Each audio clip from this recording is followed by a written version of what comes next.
Donald Trump's capitulation to Vladimir Putin and Russia even brings heat from the Wall Street Journal editorial board, a Rupert Murdoch publication normally supportive of Trump. Let's discuss. I'm Dave Aronberg, former state attorney for Palm Beach County, aka the Florida Law Man, here on the MeidasTouch network.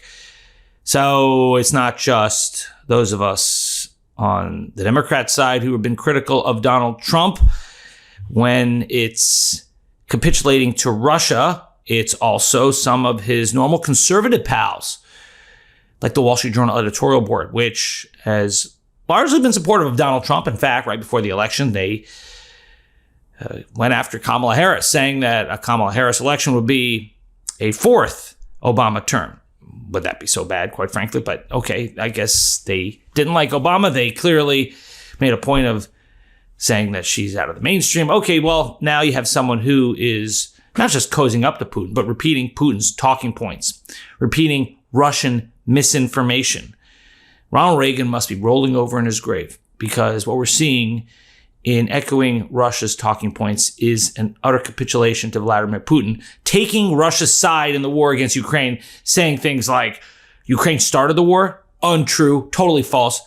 Vladimir Zelensky has a 4% popularity rating, untrue. It's actually around 57%, which is higher than Trump's rating. And now the Rupert Murdoch publication, the Wall Street Journal, is going after Trump for it. Now, will it matter? I don't know. But it's worth discussing, because Trump does care what people on the right say about him. He may not care what Meidas says about him. And we should keep speaking up, speaking out. But he does care about what his base thinks about him. And within his base are some of the old school Republicans who have capitulated themselves. And they've been consistently supporting tax cuts and conservative judges. But when Trump disagrees with them, they will occasionally call him out. Here, they call him out in no uncertain terms. Entitled, Trump Tilts Toward a Ukraine Sellout.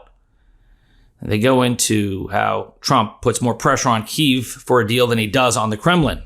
And they start the editorial with this: one challenge in the Trump era is distinguishing when the president is popping off for attention from when his remarks indicate a real change in policy and priorities.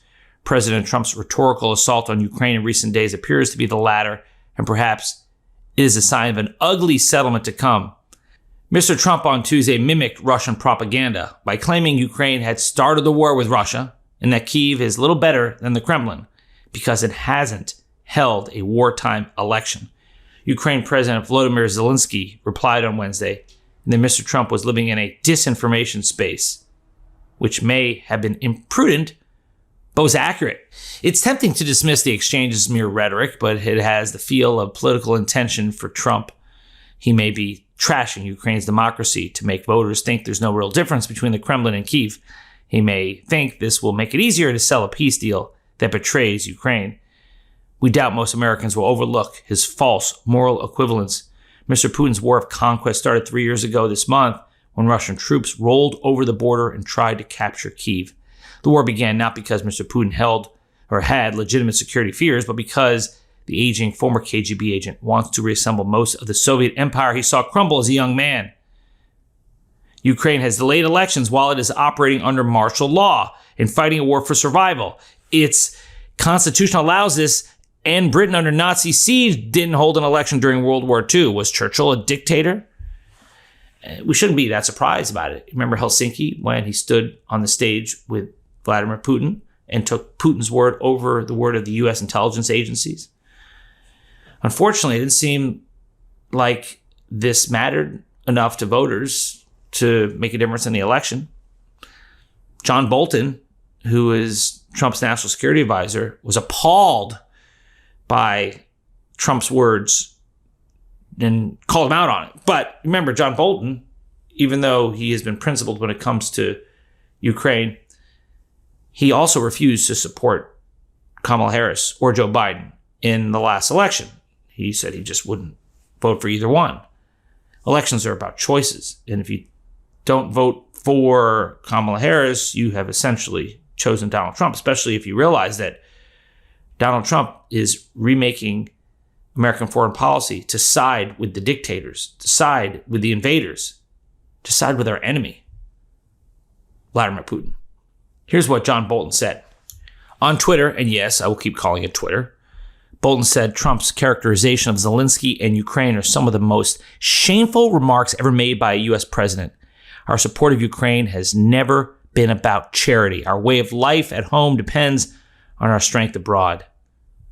He also wrote that Trump likes dealing with authoritarian leaders like Vladimir Putin and Xi Jinping, which is dangerous for our national security because he doesn't fully understand the stakes nor the concessions he's been making.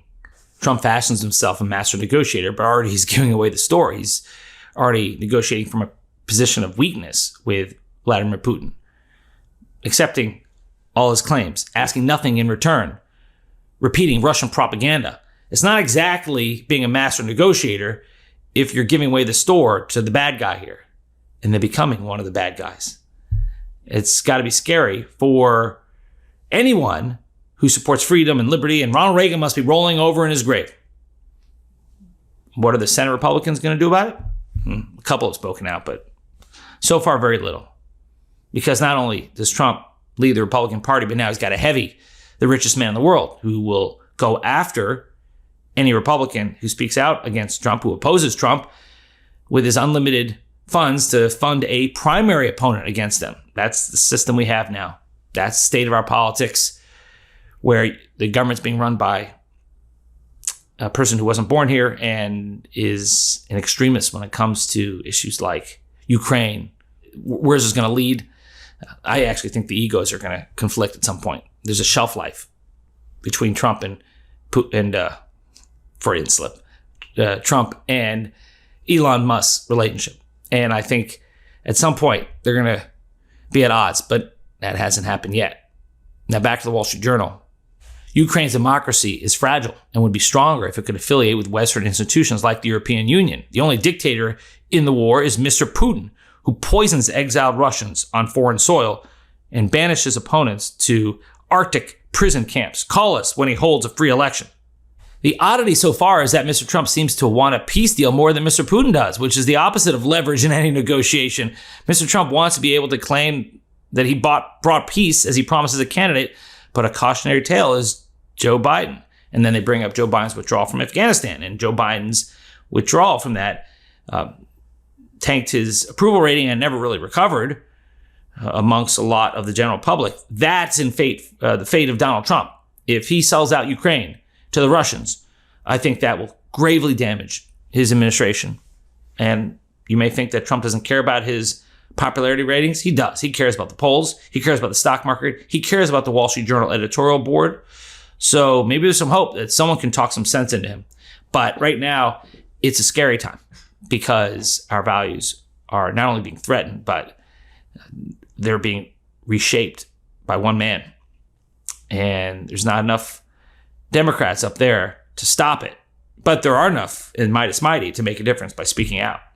The Wall Street Journal concludes by saying the better strategy than beating up Ukraine is making clear to Mr. Putin the arms and pressure he'll face if the Russian doesn't wind down the war to accept a durable peace. As it stands now, Mr. Trump's seeming desperation for a deal is a risk to Ukraine, Europe, U.S. interests, and his own presidency. Yeah. They get it, and they also got it when it came to Trump's trade wars. Remember, they also came out with a scathing editorial recently calling Trump's trade war with Canada and Mexico the dumbest in history. So they're not mincing any words. It'll be interesting to see if this pushback continues on Fox, because Rupert Murdoch owns both, and that's the real mouthpiece. That's the channel that Trump's base really watches. Wall Street Journal can only go so far. Will Fox actually push back on this? Well, there's some ray of hope. Maria Bartiromo, one of the Trumpiest of Trump supporters, had this clip on her show, had this segment where she and her guests were critical of Trump's comments about Ukraine. Check this out. Certainly felt in those comments from President Trump that he was more critical of Zelensky, certainly noting his lack of popularity with that 4% number in terms of the potential for elections. That number comes out of thin air. There's no 4% number. Zelensky's got a 52% approval rating, not a 4% approval rating. They're under attack The reason they have martial law is because this country's been invaded. They have airstrikes every day from Russia. I think it's highly unfair for him to be critical of the victim. He should be critical of the person who's launching the airstrikes. And certainly when you think about, approval for Vladimir Putin, I mean, what are you going to say when you get the phone call? What do you think of Vladimir Putin? You better say you love him. So I don't believe anything on the Russia side either in terms of approval of Vladimir Putin. So Midas Mighty, maybe there is still some hope left that we're not going to totally sell out our ally, although damage is being done every day. We'll keep following it here on the MeidasTouch Network. I'm Dave Aronberg, aka the Florida Lawman. If you like this video, please like, subscribe, share with a friend, leave a comment below. Also check out our sister channel, Court Authorities, where I host a number of videos like true crime, like Brian Kohberger's case, where the judge just ruled that the DNA against him, that's the accused quadruple murderer at the University of Idaho, that DNA is coming in. So we talk about it over there, and also we talk about interesting legal and political issues here on the MeidasTouch Network. I'll see you here next time. Can't get enough Meidas? Check out the Meidas Plus Substack for ad-free articles, reports, podcasts, daily recaps from Ron Filipkowski, and more. Sign up for free now at MeidasPlus.com.